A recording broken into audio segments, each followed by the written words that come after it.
All right, and we are live. So, Woo! good morning, everyone. Happy Thursday. Super excited to be here today with Natalie. And Natalie has an amazing story. And Tiffany Anderson, one of my business partners, reached out and said, "You need to interview Natalie. She is a newer stylist. She has a vibrant family life and a full-time retail career, and she has been working her business in part-time hours and really doing some amazing things. And even just getting to know you a little bit, Natalie, right before this call, you are an amazing lady, and I can't wait for you to share your story. So if you are a stylist and you're watching this, or you are one of our customers, please let us know if you're on here live. And if you're watching the replay, let us know that too. Show Natalie some love in the comments as we go along, because it is not the easiest to come on camera here. And I don't know about you, Natalie, but it's taken me a while to be comfortable with this. So appreciate you being on here today to share your story. So Well, if anything, Ribby Ribbon has taught me to not be ashamed of flashing. So I was always pretty reserved, but I'm like showing everybody now. So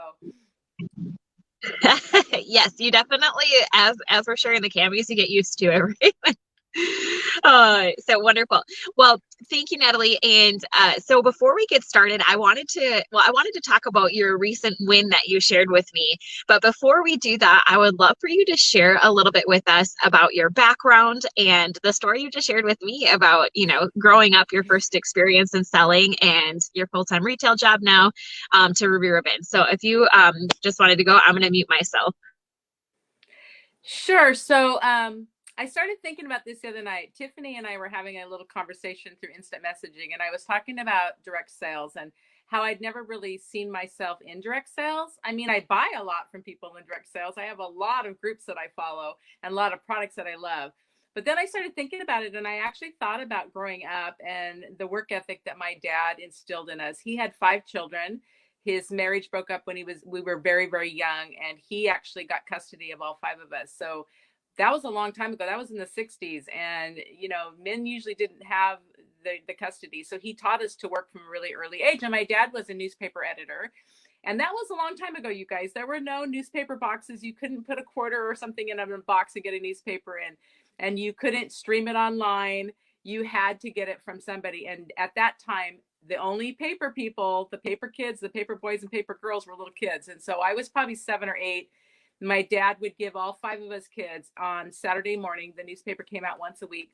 We'd get a nickel, and you could buy a newspaper for a nickel. And then you'd go out and stand on your corner. And it was hilarious. If you drove through this little town, you would see little kids on every corner holding their newspaper, trying to get someone to buy it. And then people would buy it, and you would sell it to them for a dime. And then you could go buy 2 newspapers. And sometimes people were really generous and give you a quarter. And then you could buy 5 newspapers. And you would just do that for several hours. And then we could buy our own lunch. We could go to a donut store. We could go buy that pair of Levi jeans that you really wanted if you saved up. And so I really started thinking about it. And although I told Tiffany I never thought about being in direct sales, I think I've been in direct sales since I was really little. So that's kind of my background. I was raised by a father. We were, pretty poor when you have 5 children and one income. And my dad worked a ton of jobs, so I learned that work ethic from him for fairly early.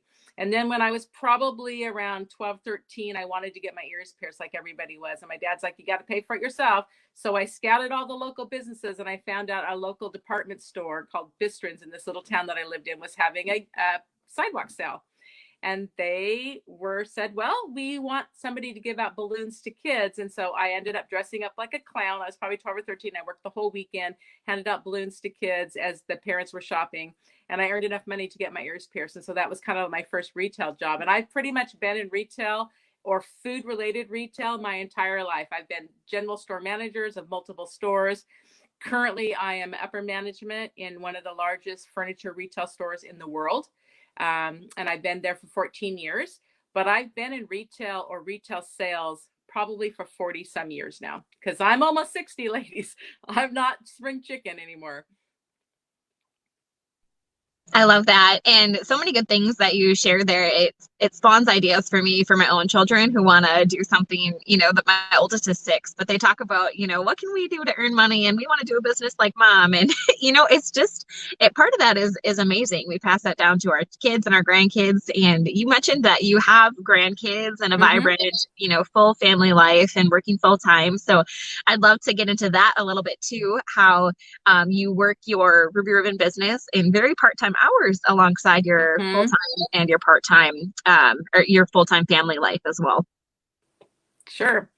Yeah, I have 3 grandchildren. I see them quite often. They're little guys. They know lots about Ruby Ribbon because I'll be talking with them, we'll be coloring, and all of a sudden something will pop up on my phone. And my littlest, one of my grandchildren, she's like in kindergarten. She'll be like, "Do you have to tell somebody about their bra?" Like she knows all about Ruby Ribbon now. So yeah, I and I love work it. I work it in pretty part-time hours. I mean, I work a full-time job in upper management. I'm always on. I've been on vacation for 2 days. I haven't got off my computer. It's terrible, but I want to keep connected to my business. So I work Ruby Ribbon in my part time, and I would say that one of the reasons that I do it is that I need that Zen time, and I need that gratification of doing something I think is important. And I think everybody has that desire in their life, whether you want to go work at a food kitchen or soup kitchen during Thanksgiving, if you give to charity, whatever it is that you want to give back to the community. I think the Ruby Ribbon kind of fulfills part of that for me.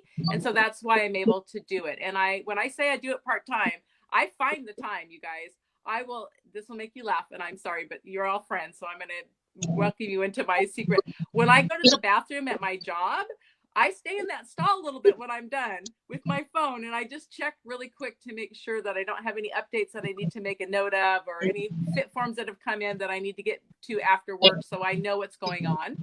I get up super early in the morning. I try to do about 15 to 20 minutes of yoga in the morning just to clear my mind, and I think about during that time Ruby Ribbon and what I want from that and how many women I want to help.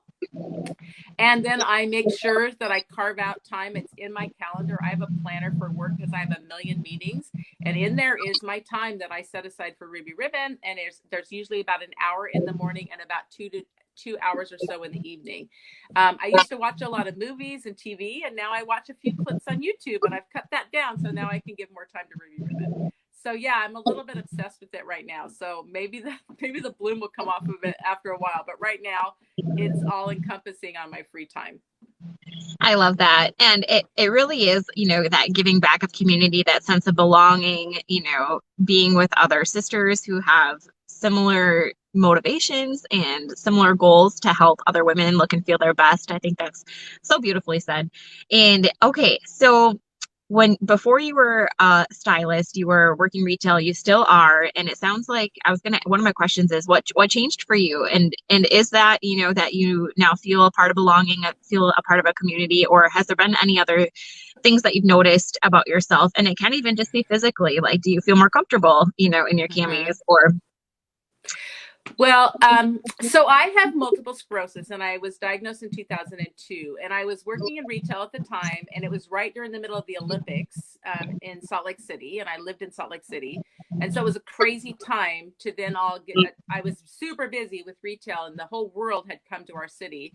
And then I got diagnosed and had all this horrible disease, and I was trying to figure out what was going on with my body. And over time, I've learned that to stay healthy, I needed to really watch my body and listen to it. So right before I started with Ruby Ribbon, I had probably been at the heaviest weight I had ever been. I was in a desk job now. I used to always be on the floor, but the higher you go up in management, sometimes you spend more time at your desk than you do out with the customer. And I had just got to the point where I was like, I can't do this anymore. I can hardly walk. So that was January a year ago. So I decided, okay, I'm going to get serious about this. I'm going to try some different things. And so I started doing intermittent fasting. It was kind of like this new trendy thing. And so I started doing that. And so I started losing a little bit of weight, and I started getting a little bit of confidence. And then somebody invited me to a Ruby Ribbon party.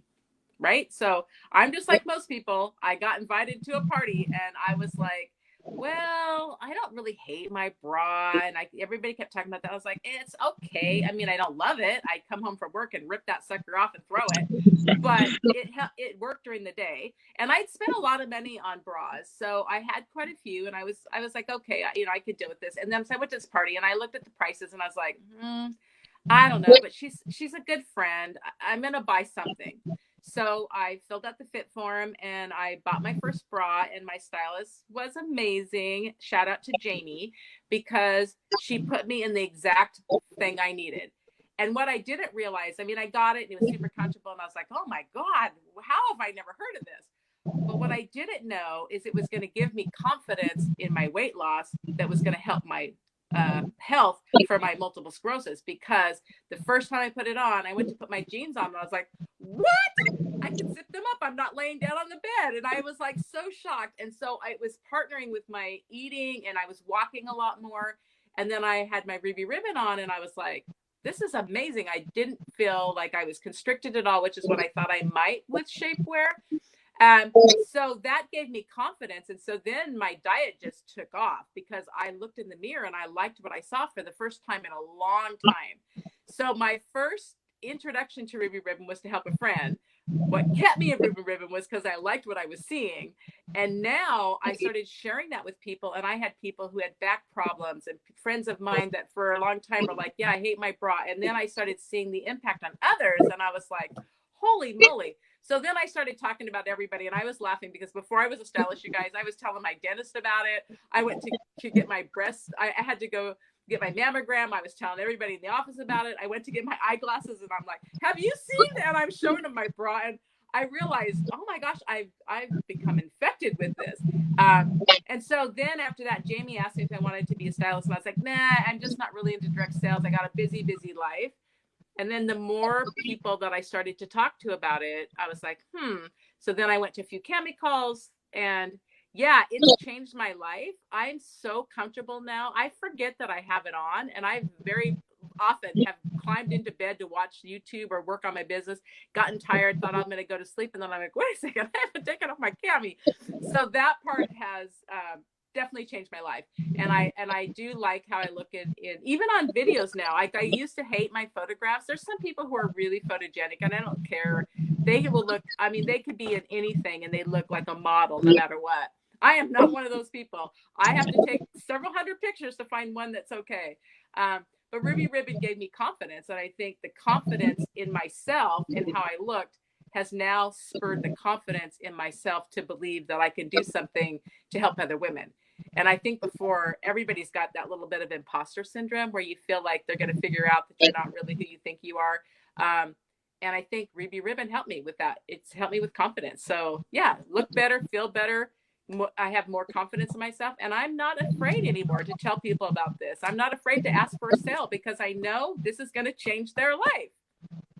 I love that. So many great things you shared. And the thing that stood out to me too is that mindset and that positive feedback loop that we have when you start to elevate yourself in one area, like with your intermittent fasting, and that it elevates other areas of your life, making you more health conscious, making you more aware that other women want to look and feel like their best selves. And, that goes into all areas of our life, our confidence, our work in what we're doing, how we show up as moms and grandmas and women in our other jobs. So that's such a beautiful story. And I wanted to hear, so you had mentioned you were selling initially to family and friends, but it sounds like, you're a dentist and, and all these Right. others too.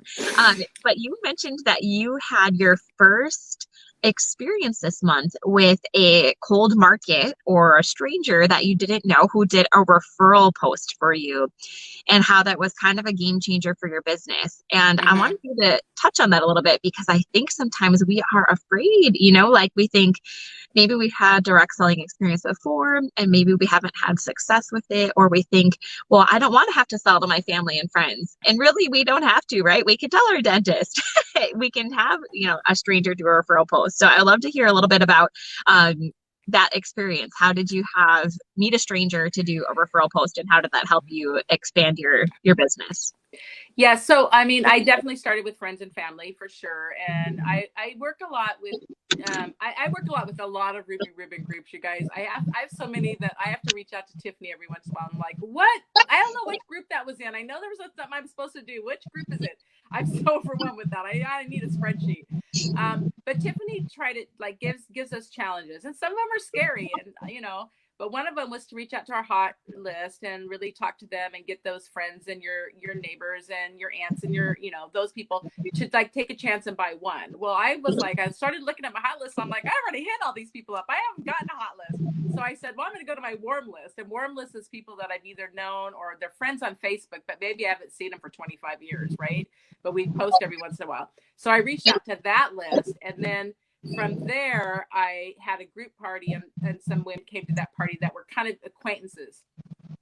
And then from that, I actually had somebody that offered to do a party for me. And it was anybody I knew. I think she might run with somebody that I know, but I didn't know her. But she didn't like the group party. So she had been introduced it in a group party, and she was very confused. There was too much going on. There were too many posts. She didn't know how to order. She didn't know, like, she was overwhelmed. So she said, can I just do a private party? And I said, absolutely. And it was my first one, you guys, my first private party where it was just me. I wasn't relying on Tiffany to be putting up posts all day long. And it was amazing. And I did 3 or 4 different live videos in there, and I tried to hit all the points of what were important.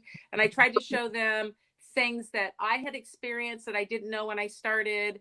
Tried to get really creative with the post, find out exactly, I asked them a lot of questions. I kept saying, like, what do you want to know? And that party just exploded, and it was amazing. And she was even surprised. She was surprised at how many of her friends were really uncomfortable. And this is a running group, so they're all wearing sports bras all the time. And then most of them, that's all they wore because they couldn't find anything else that was comfortable. And from that, I've got a few of them now that are just like crazy about Ruby Ribbon. They talk to me every day about it. So I'm hoping I can get some of them to join and share this opportunity with them. And for sure, I have another party that booked off of that party. So now this whole group, I don't know any of them. And so part of that helped me have the best month that I've had. Now, February is the shortest month of the year, you guys. And I had just come out of Christmas where people were buying for me really well because it was gifts and that kind of stuff. And then January was pretty good for me. January turned out to be a really great month. It was my highest month to date. And I've only been doing this like 4 months, you guys, but January was over $3,000. And so I was like, holy, I'll never be able to do that again. That was crazy. And then February hit, and I had this woman that had this party, and it went through the roof. And I had my best month ever in February, you guys, with a group of women I've never met in my life, who now I count as friends. One of them I'm talking to, really sweet lady. She told me in private that, and nobody else knows that, she's got a health issue going on right now that is life-threatening, and none of her friends know, and she doesn't know how to tell them. And she told me, and so I'm going to get emotional, but that's the community, and that's what Ruby Ribbon does. And now she's probably going to be a lifelong friend with me. And so I just recently sent her a cami for free from me to just give her a little bit of love. And so that group that I've never met has now spurred, and it's going to continue on. And I have a party in a couple of days with one of them. And again, she'll invite people that I don't know. And so I've broken out of that hot group, and I still rely on them. They're in my friends and family are amazing. I'm blessed with them. They're in my VIP group. And so February was really great. And the last thing I wanted to say about that is that we had to figure out a challenge for ourselves in February. Well, I didn't want to just necessarily go after sales because January had great sales. So I challenged myself in February to grow my VIP group.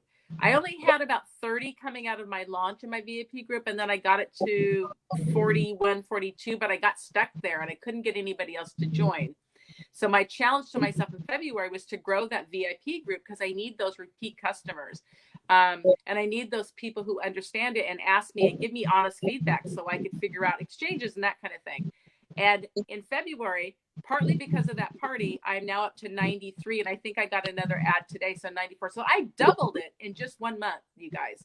So that to me is amazing because these are the people that I'm either going to launch stylists out of it or I'm going to get more parties out of it. But I'm also going to learn about Ruby Ribbon because they give me the feedback. They aren't stylists. They don't have any investment in it. They'll tell me if something that they like it, don't like it, it's not right for their body shape. And that has probably given me the most learning that I've gotten.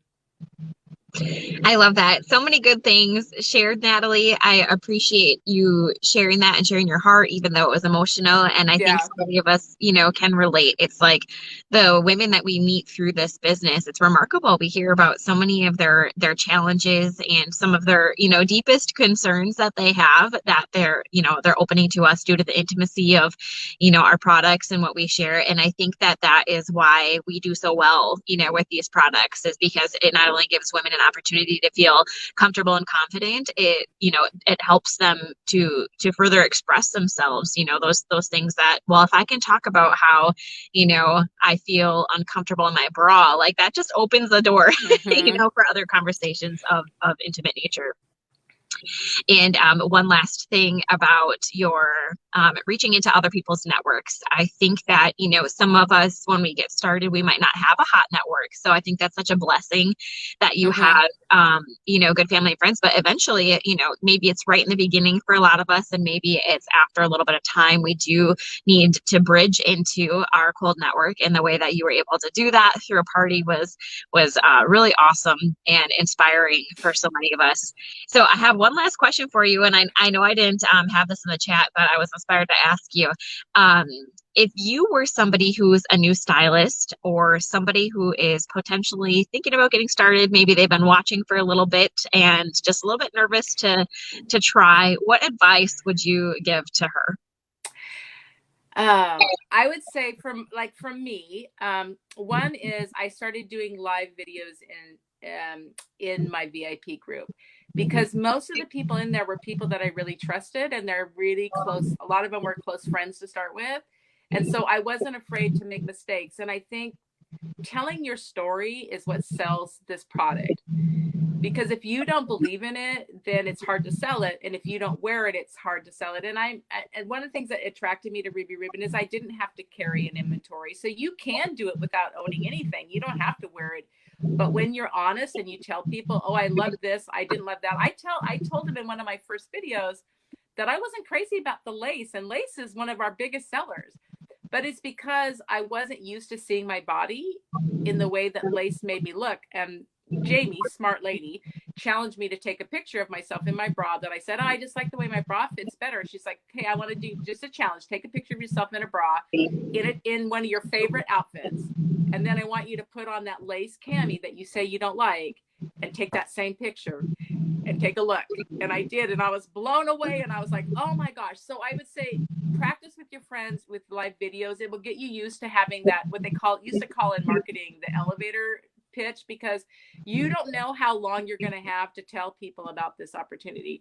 I was telling somebody, it's funny, but I was mailing out camis and catalogs at Christmas time, and I'm telling the postmaster, what was it? Because they asked me what's in the package, and I'm like, oh, it's a bra replacement, so shaper. Here, let me show you. And he's like, I don't need to know. It's okay, just sign the paper. So I would say that, and then I would also say, don't be afraid to get the no. I think that was the biggest thing for me, and Tiffany had us do this challenge where you need to just start trying to get someone to say, no, I'm not interested. So you have to reach out to a lot of people, and we had to try to figure out how to get 20 no's. So I reached out to everybody I knew. I was like, hey, I'm in this opportunity.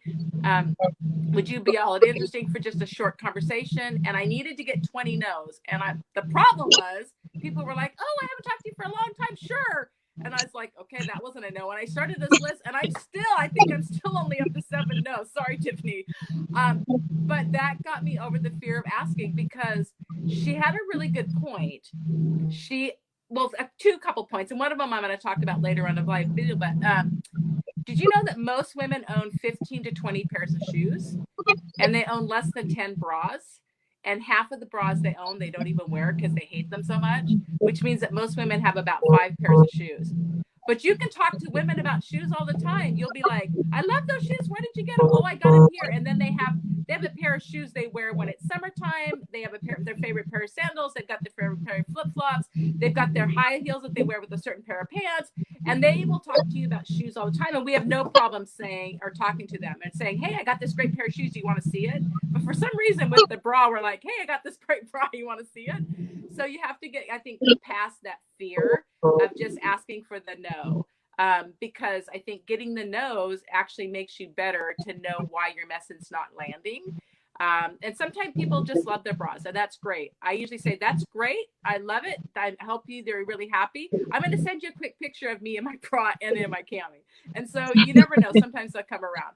But I would say, yeah, get used to talking, get used to what your pitch is going to be so that's in your words and it doesn't sound canned. Tiffany sends us a lot of stuff. And to be honest, sorry, Tiffany, but I rewrite all of it because I need it to be in my voice and it needs to be genuine. I don't want it to be fake and I don't want it to sound robotic. So I do it a little bit different. And the other thing that I do, and this is just me, I handwrite a personal letter to every single person that fills out a fit form and anybody that doesn't order, and just thank them. And then I write another letter 3 to 6 months later to see how they're doing. It's not just a quick text and it's not an instant message. I try to handwrite it, but that's probably my age. 60, we used to have to force, our parents used to force us to write those thank you notes. We couldn't just send a quick text. So anyway, that's it. Just get over the fear of asking for the no, because that's a gift. Getting a no is a gift because it will tell you what the challenges are that you need to overcome. I love that. Go for no. It will tell you the challenges you need to overcome. Such beautifully stated. So, well, thank you so much, Natalie. I appreciate your time this morning. I know you're very busy and have to Yeah, a retail job here in a couple I minutes. do. Yeah. And ladies, if you are watching us live, let us know. Show Natalie some love in the comments and come back on the replay to do the same.